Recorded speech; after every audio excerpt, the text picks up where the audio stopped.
Tuesday. We have a day. Morning. Okay. 10. Okay. Ron, did you bring the popcorn? I didn't bring any popcorn. I did bring a water bottle though. Does that count? Yeah, I don't think we're supposed to have a water bottle. Repeat it, Gary. We're ready.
Totally lost you. I'm sorry. I was just trying to.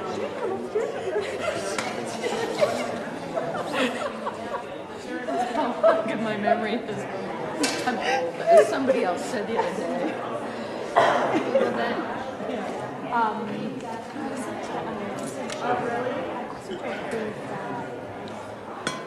The warriors, physical warriors, are quite understanding that, like, you might make a contribution, I might make a contribution. So maybe at our next meeting, maybe that maybe whoever's money. Right. I'm going to go.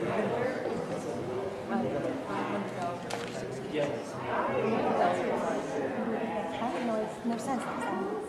Well, I asked her. Laura, we're going to Laura down here. As far as the amount, and they said 60.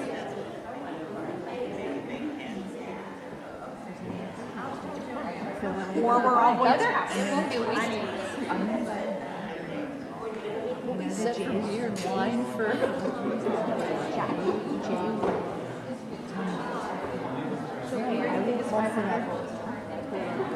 You did. Well, I started a page Okay.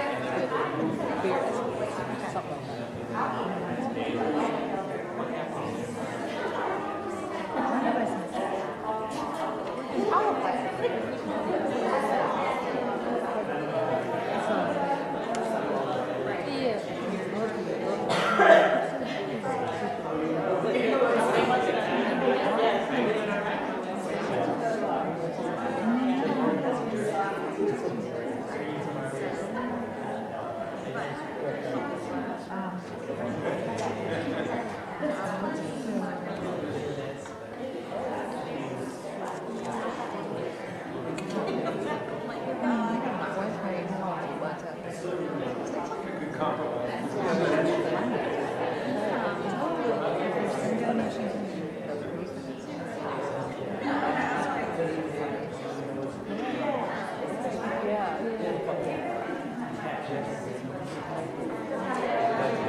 Julie's going to bring a freezer. I'm going to write that down. Julie, put these some dirt in the freezer. She's going to buy it and swim it. They come with spoons. Are those the ones in plastic? Yeah. Thank you. Little coconut shells. Yes, I know that. Yeah, it is. Yes.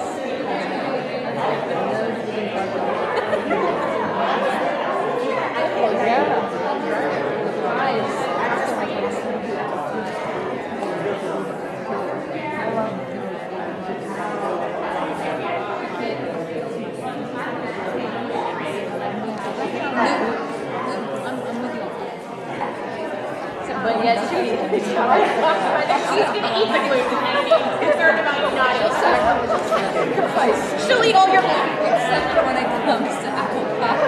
And I'm like, oh, what the hell? Sorry, Lauren.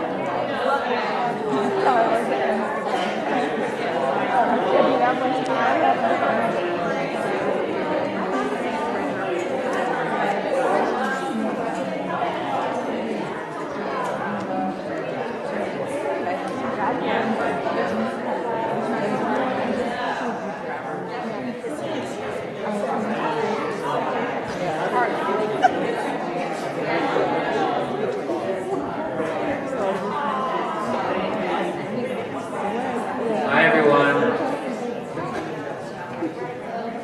So, welcome. It's kind of an interesting spread out here. So, lights are going down. Let's begin with a moment of silence.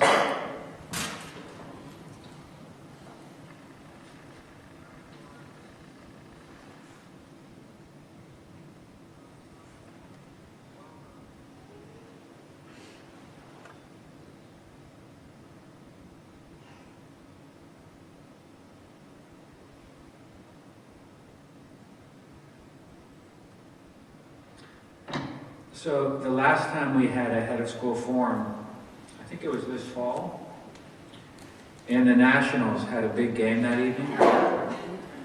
And so I reminded everybody that it was a school night and that we had to be responsible and get home to be with our kids. The Nationals aren't playing tonight. The catchers and pitchers report in a week or so. But I left my dog in the car. I'm trying to look at Lauren. I didn't hear the gasp. I didn't hear the gasp. Okay, the dog's not in the car. He's in Scott House. Nonetheless, we're going to be responsible and try to be finished around 8:15. Now, a quick reminder of the ground rules. There are no bad questions and no inappropriate questions. There are only inappropriate venues. So if a question is too specific, such as, can the bus stop be a little closer to my house? Or, I love Johnny's teacher, how much money do they make? Questions like that are going to be redirected to someone who knows the answer, and I'm going to suggest that we meet in Scott House if there's anything that we don't talk about here. Now, I thought that I would start the evening by just offering some comments and then go into questions and answers. And there's a bunch of my colleagues here. David Hickson I see, and David Blake, and Lisa is here, and Carlton, and Mary, and Laura, and Lauren, and Mimi, and I'm sure there are others, Brian. So there'll be an opportunity to, I'm going to ask other people to contribute to tricky questions. So I'm going to begin. Let's unpack the following assertion. Sandy Spring Friends School will change the world. Or we can start with an equally audacious statement. We are here for our kids so that they may acquire the tools necessary to lead lives of meaning such that they will make substantive contributions to civil society, model dignity, and experience both wonder and beauty. Now, what threads connect our 3-year-olds to our seniors? When I say seniors, I mean high school seniors, but we might even say me. What are the 3-year-olds? How are they connected to all of us? And how are we all connected? And how are these threads of connection evidenced in our curriculum and throughout our community? Now, the first thread that I'd like to speak about is the connection between ourselves. How we welcome each other, how we interact, how we respect the great natural talents we discover within ourselves, and how we respect them in others. We connect socially, emotionally, intellectually, and even spiritually. We connect in meeting for worship, on the court, the pitch, the stage, and the classroom. We meaningfully connect at lunch, during recess, and on the bus. In designing the new upper school, we spent hours traveling to other schools and libraries and colleges and universities to see how others design buildings to emphasize the connections we make among ourselves. I think the architects and our faculty have succeeded beyond our imagination. We'll find out soon as we occupy the new upper school. And I think that how we encourage and facilitate making connections is an essential part of who we are. A second thread is the connection between ideas. How powerful ideas cross subject matter. They cross generations and they cross cultures. They intersect, they influence, they enlighten, and they reveal. Connecting ideas is how we make sense of the world, our place in the world, our history, our music, our art, our capacity to question, to reflect, to wonder. Connecting ideas expands our universe. If connecting ideas had a look, it would be to stand on the shoulders of those who challenge the status quo, to speak truth to power, to think clearly, to write succinctly, and to hope fervently. How well we connect ideas is what will distinguish a 21st century education from the one that many of us had back in the last century, especially in high school. So, at Sandy Spring Friends School, we connect with each other, we connect ideas. A third thread is that we connect ideas to action, to motivate, to inspire, to create. When we connect ideas to action, we use active verbs, beginning with to dream, to imagine, to consider, to manage. We can then move on to other active verbs, such as to change, to contribute, to collaborate, to discover, to search, to analyze, to question, to find, to care, to love, to shout, to persist, to cry, to laugh, to wander, to get lost, to be our best selves. So this is what heads of school think about when we look around and we see children full of light and possibility and depth. And we look at all that needs to be done in the world, and we think, maybe, just maybe, Sandy Spring Friends School will change the world. Now I'm going to move to another thing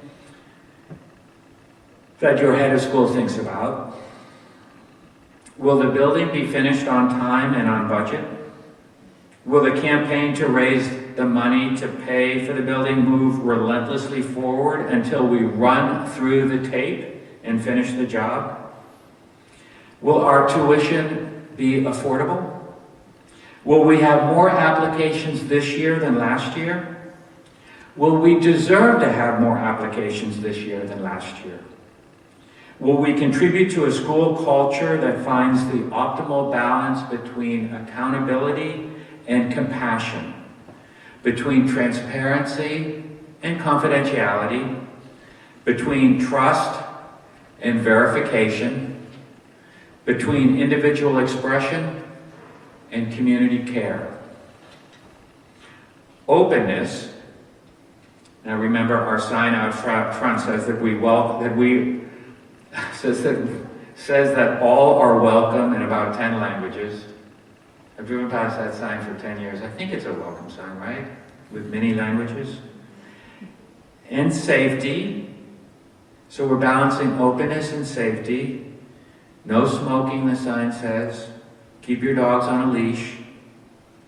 See Pam to get a badge. That's not on the sign, but we all know to do that. Will we be anti-racist? These are incredibly important questions, and they connect to one another, because they often involve navigating at night, in the dark. Finding a balance relies on ballast, and ballast in our schools relies on making connections among ourselves. I spoke about that. Making connections among ideas so that when we act, we are informed. This is one reason why Lisa's door is always opened, and David's, and Jonathan's, and other David's, and of course mine. By hearing from you, we will be more sure-footed, better balanced. So Sandy Spring Friends School is a place where there are high expectations. Let's begin with seeing the light in every child. How about seeing the light in each other? We have high expectations. We bring that on by having audacious aspirations. For us to stay within the guardrails and continue on the journey, we recognize that we are not a collection of random individuals all working in parallel, but rather a community of Quaker educators and families and students all moving along our path, supporting each other and being supported. Your head of school, this one, the last one, and the one who is coming, depend on your understanding and support, and in return, offer humility and gratitude for the opportunity of a lifetime. Now, there's a third piece to the head of school's job description that I would be remiss not to name. I'll start with an image of Krishna, which is well known to his followers. Krishna is riding a chariot, and it's pulled by 5 horses, all pulling in a different direction, on the verge of being out of control. The horses represent our senses, and Krishna represents our better self.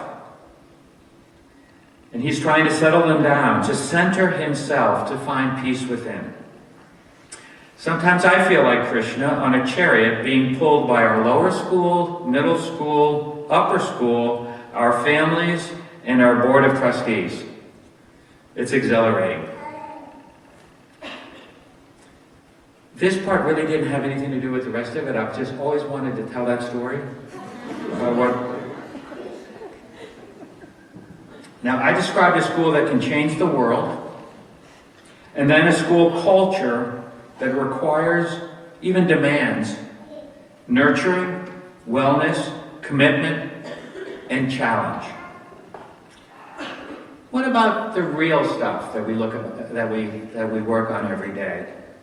Chromebooks or iPads? How long should recess be for? Who decides what food to serve in the bistro? Why can I turn my paper in a day late and get a grade knocked off in one class, but my friend who turned their paper in 2 days late faced no consequences? Is a basketball game more important than handbells? Are standardized tests important? What about pop quizzes? How can we best devise assessments so that students can reveal what they really know and what they've really learned? When a student falls asleep in meeting for worship, is it because something is going on at home, or are they just lazy? Content is important, but how does it stack up to acquiring skills to continue to learn, and especially to learn how to think? If it requires a 4.0 average to be considered by an Ivy League school, is it worth taking a class that interests you, but may be academically challenging? Is failing always bad? Is succeeding always good? What does it mean to have a diploma from Sandy Spring Friends School? There are a million questions like this, and they all start and end with one question. What is best for our students? Now, reason 543 for why I love this place is that our incredible faculty engage in these questions. They challenge themselves and each other. They disagree, sometimes argue, Eventually they find unity until it is time to question the status quo yet again. But they never forget why they're doing it in the first place. Thank you for listening. We can have a few questions.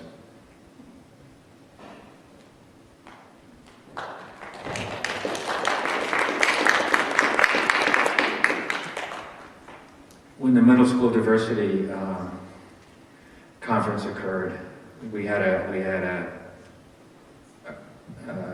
spoken word artist, and I learned that if you like what somebody says, yeah, I knew that, but just.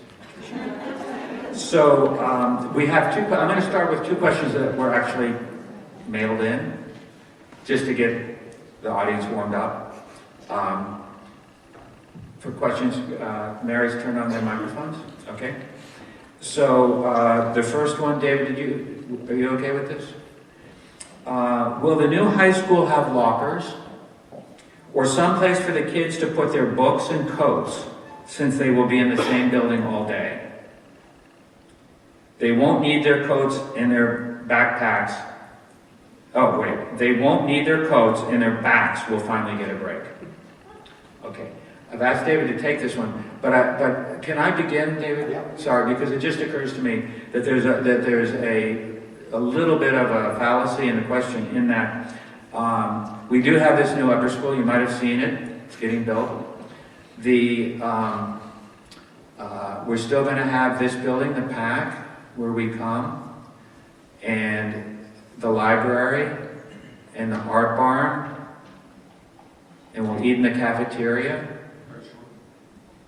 and the ninth graders will hang out in Hartshorn, and that we'll still make them collect wildflowers and go outside, and so there's still going to be a lot of moving around camp. Oh, meaningful worship, of course. So we're not going to. Nobody's going to be cooped up. David, lockers? Do we have lockers anymore? Is this okay? Everybody hear me? Okay. Yeah, we did not put lockers in the new upper school, and there were a couple of things that drove that. Tom actually started the place I was going to start too, and that is that it was a little bit of an unintentional misstatement in the question that students won't be moving around campus, because they will be. They're a little less than they were before, but still, I think they're going to be outside a couple of times during the day at least. Most students. We did not put lockers in based on two things. One is our experience, and that is that students now, even when they're traveling between classes in the same space, they just don't use the lockers anymore. Students just generally don't use them. We have over 300 lockers available to students, and every year about 15 of them get used. And so we've even stopped assigning them, and nobody wants a locker. So, and we didn't just make that sort of independent decision. Part of the design process for the upper school involved some conversations with students and some design charrettes where students were part of those discussions, and they said they really didn't want lockers. They said, we live our lives out of our backpacks, and we like that, and so we haven't put them in. May we come to regret that decision? It's possible. If we could predict the future, we make the right decision every time. But our sense is no. There is a possibility, if there's a need, perhaps there's some cubbies or that kind of thing we could install if the need presents itself. But our sense at this point, and based on what students have talked to us about, we don't think we're going to miss them. Thank you, David. Laura, you're up next, okay?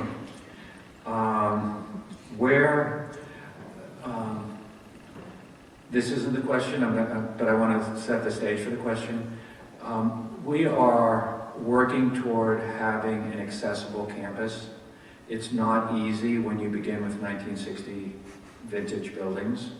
And the most important space on campus, in my mind, that is not accessible is in the lower school, and it's in our 5th grade. And before I go anywhere else with explaining where we are on building a ramp so that area can be accessible, I want to just say how sorry I am that it's taken us this long. And I really think it's for the simple reason that it's taken this long for my consciousness to be raised around how important it is that we do everything that we can to make our spaces accessible to everybody. So we are working on this, and Laura has an update.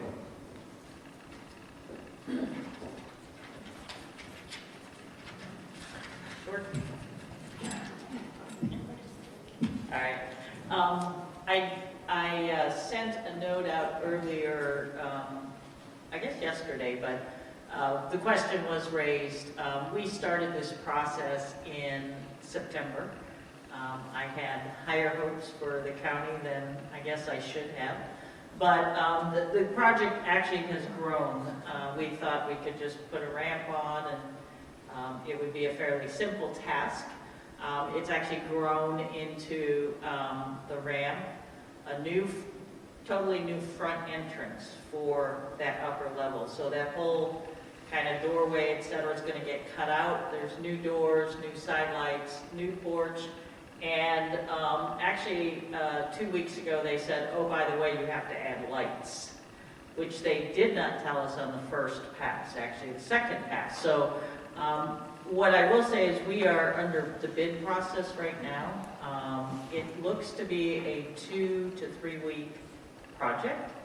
I know the question came up about the Egyptian marketplace. I make no promises that we can make that, but I know that the lower school is working to figure out if the ramp is not ready to have the Egyptian marketplace on the lower level. Any questions?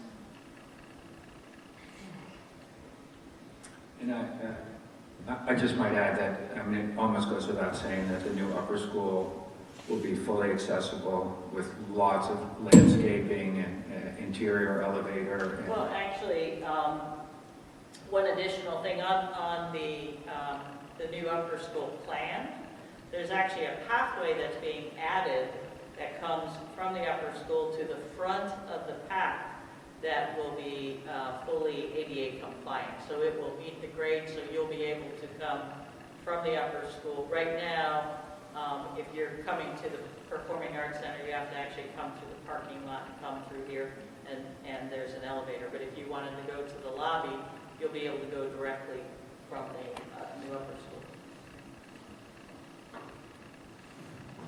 Thank you, Laura.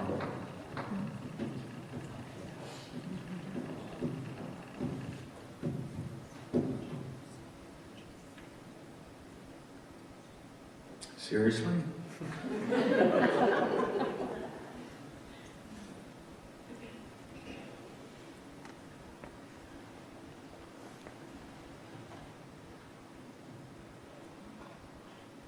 Would anyone like to give a testimonial? You know, I asked a lot of questions. I mean, I posed questions, and so that you might know, our building is being built on time with less contingency than we had budgeted for. We're not finished, so you never know, but we like where we are. Our applications are doing great. Somebody told me that the other Quaker school in town increased their tuition for next year by 5-point-something%, and even the school down the road, on Bachelor's Forest Road or whatever road, that one, Good Counsel, is I think up 5% or so. We're just so determined to keep tuition as low as possible and have it be tied, you know, to real inflation, not education inflation. So we're working on that. And you know, I spoke about connections, connecting people, connecting ideas to action. All of these other things, you know, like enrollment and facilities that people can actually get into and this sort of thing. We know, you know, that's part of the plan. I mean, that you can't, you know, that's important stuff. And then there's that third element of my remarks around all of the debate around kids and learning and teaching and all that we know and now are integrating into our pedagogy around mind-brain education and the how kids remember stuff and retain things and what works and what really allows us to understand what kids, what they've learned and where the gaps are. It's so exciting. And if you think that everybody in the school thinks identical, that we're have a monolithic view about anything, lecturing, not lecturing, upside down classrooms or right side up classrooms. The debate among the educators here is so robust and so interesting.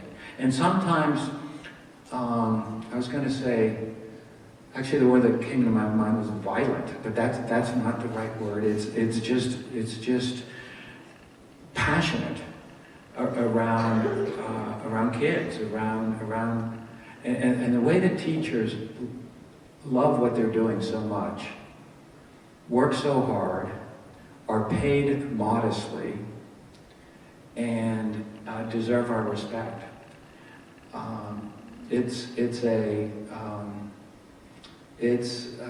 Your kids are in really good hands. Not perfect hands, but really good ones.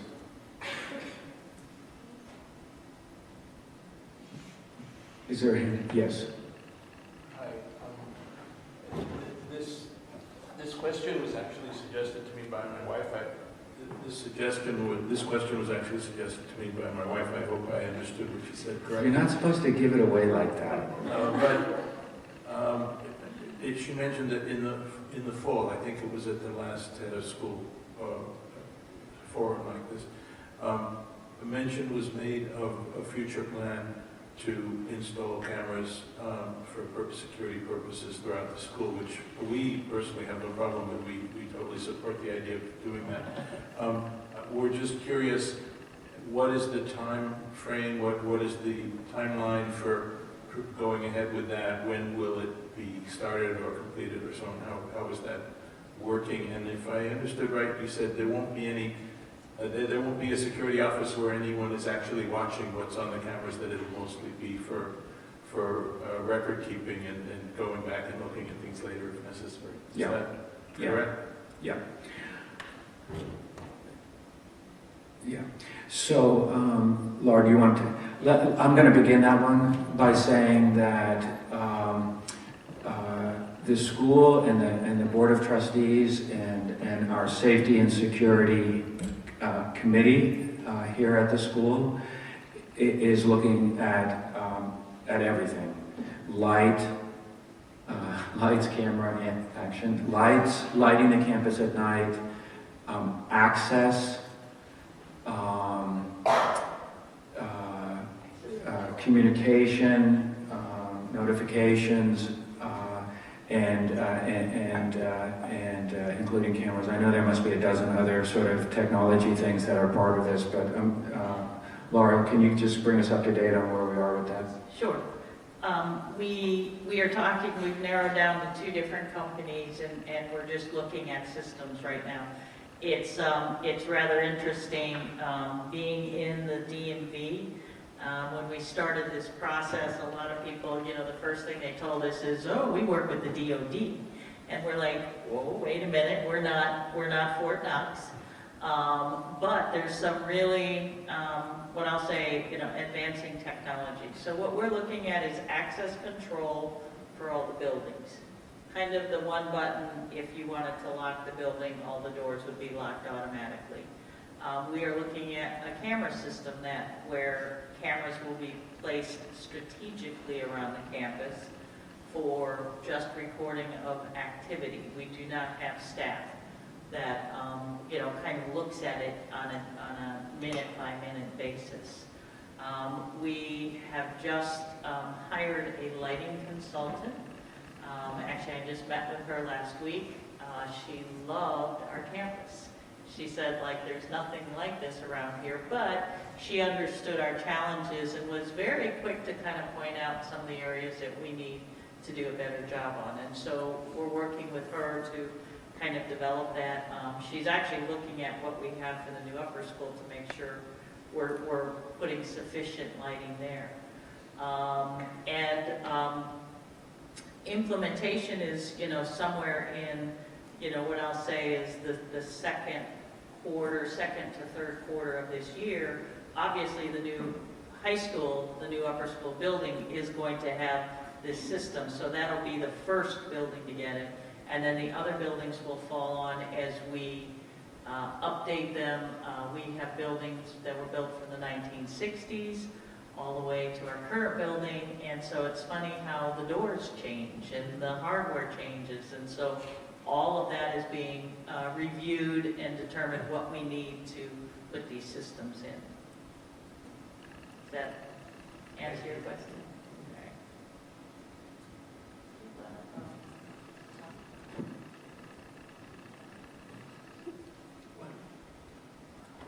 I'm just saying. Yeah, maybe since we're trying to burn some time here till 8:15. This doesn't happen very often in meetings at St. Eastman Friends School. The other way happens. Laura is the clerk of our search committee for the search for the director of diversity, equity, and inclusion. And this is a new position at school, and we're super excited about it, and we're well along in the search. Tell us where we are. So I've not served on a lot of search committees for the school because many of the search committees end up in the divisions, and so I was excited to participate with this process. But we have over 56 applications. We're right now about 10 that look very strong, have the experience, fit in. We have people from Friends schools, we have people from universities, we have people who've been in boarding schools and day schools. It's actually very exciting. We had a meeting with the committee today, and so we're going to have to narrow these 10 down to, a certain number to come to campus and meet. I'll be working with the PA for seeking some representatives that will meet during that interview process. But the committee today, we all kind of sat around and said, this is going to be hard because all 10 of these people look like they would be a great fit. So our goal is to finish out the telephone interviews, select a group to come to campus. That will happen mid to late February with a recommendation to the heads. The heads select Rodney, and to Tom as a recommendation for somebody to fill that position. But very exciting, lots of buzz about this. Thank you, Laura. There's another question. Okay, I just, quickly looking around, I see, I mentioned who from the school was here. I forgot to mention Diana, who's up there, and Julie, who's up there. Yes. Everyone knows Adrian. Pam, yeah. I said, Pam, you had to get a pass from Pam. I worked her into the speech. Okay, a question? I don't have to have the mic. Okay. Can you hear me correct? I can hear you. Okay. So I guess I understand what you said about the lighting. I was just wondering, is there anything that can be temporary but more quick action regarding where the lower school is, like where KH is? Because it's like really dark there. I mean, we're always going there at a late time, of course. Right. But like right in that area, it's just so dark. And you also have the woods, or the trees rather, right there. So We added some lighting because the lighting on the corner that's new. So, but I'm happy to go walk down there with Troy and see, even if we put up some temporary lighting. Right. And it's really just for the next couple months till the wonderful sun comes back. Yeah. But I'm happy to look at that.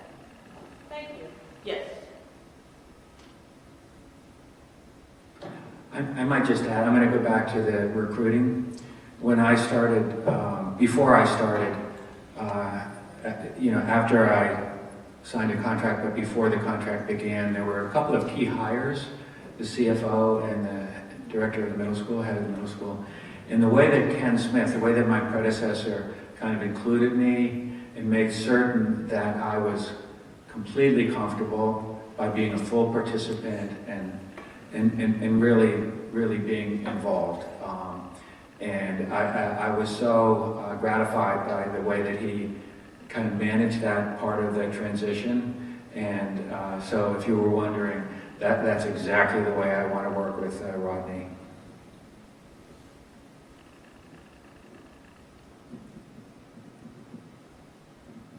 Are there more cookies? Maybe we could just go out and talk to each other and have a cookie. Tom. Hey. Yes, sir. Now that Calvin. you got all the heavy lifting out the way, straight from children that go to the school. Meet this Monday, my friend. They know they can't get rid of it. I know the staff, I know you love it, all right? Meet this Monday. But a simple request, and I'm not there, so I don't know if this has already been done or not, but I certainly don't want to forget this or I'll be in big trouble when I get home. So, can we facilitate peanut butter and jelly on Meatless Monday? Because according to the students, what's simpler than smashed peanuts and smashed grapes? And they would like access to the microwave as well during lunchtime. Small things, but Yeah. you don't want to drown out their voices. Now, we have Meatless Mondays, and we also have simple meals. Simple meal. Yeah. So, and it's the simple meals where we all miss the peanut butter and jelly. And I've often wondered that myself. So, I eat peanut butter like, simple meal is served 4 times a year. Okay. So out of 170 lunches, 4 times we serve simple meal. Now And imagine how strong that is, Lord. That's the request, and it's only 4 times a year. Just imagine that, right? yeah. That was on top of mind for them, so. But on Meatless Mondays, there is PB&J. Fair enough. So yeah. How, are we serving more vegetarian meals than we used to, or how is that working? Yeah, yeah.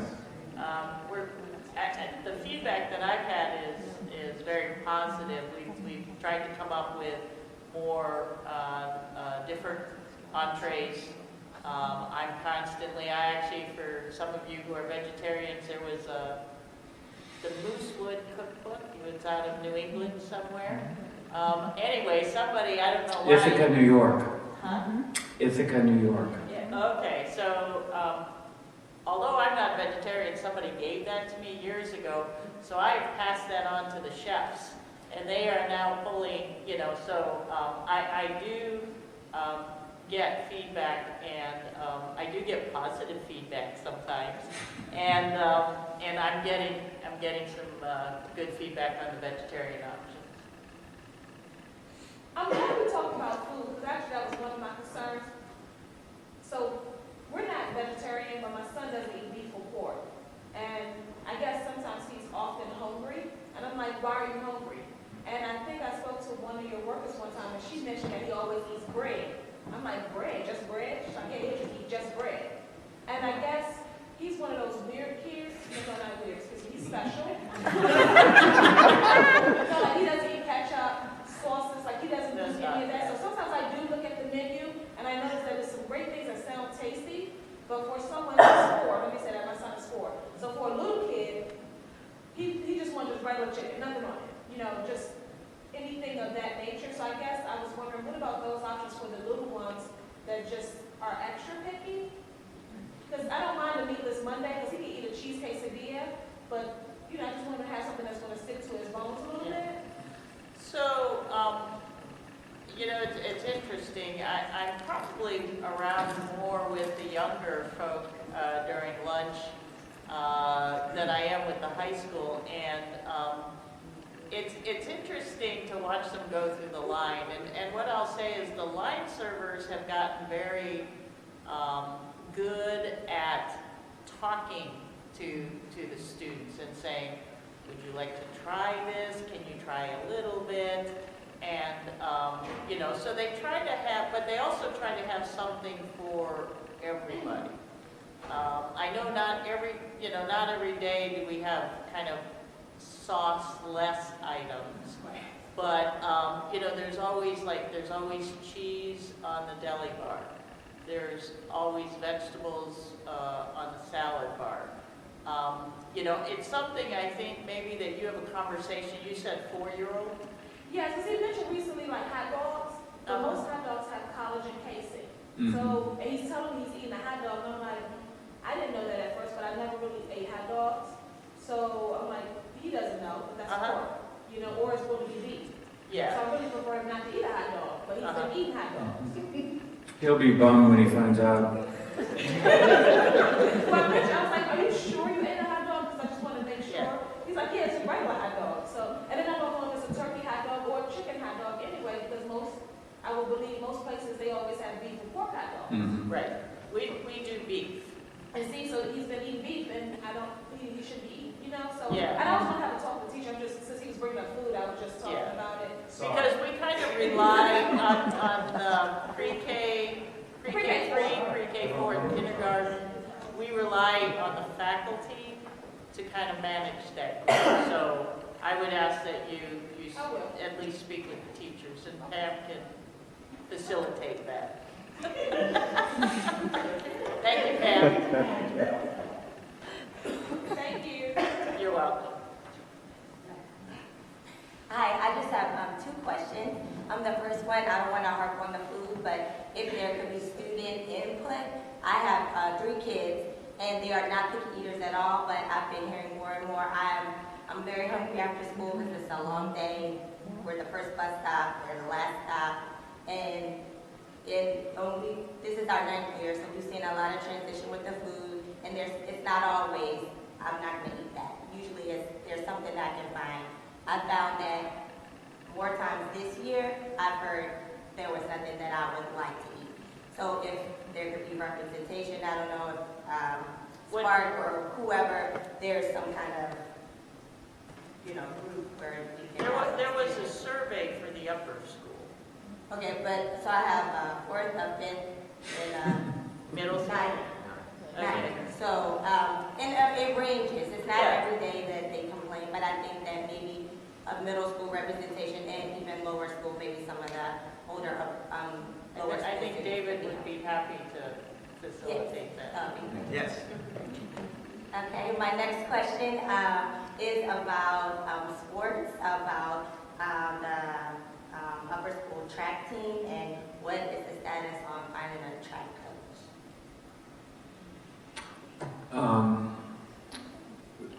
Thank you. Track and field is like a hugely important sport for us and for our kids, and a lot of them participate. And so we have we've been involved in a search for quite some time, and we've not found the person that we think will do the job that we want. And so we are, you know, to me, the sand is running through the clock where, you know, this was like September, October, November, and we've had, you know, some people that we thought we were in negotiations, and we just ended up not getting there. And so we're committed to getting this right. I'm sorry that it's leaving a lot of people in suspense, but we're committed to getting this right. Can we put that ad on the website for the opening? I didn't see it there. So where is it posted? Yeah, where is it posted? So we've been going to the running clubs and the universities basically, and there's been, this is all about networking and getting, you know, kind of other people's networks activated. And so, particularly through the University of Maryland and through these, running organizations, associations.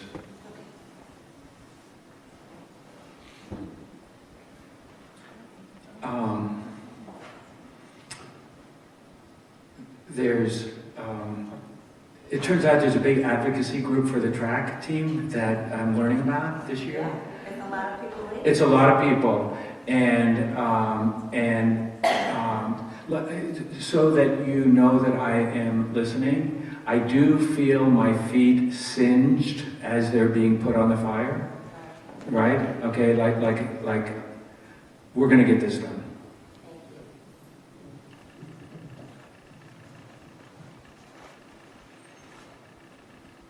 Thank you, everybody.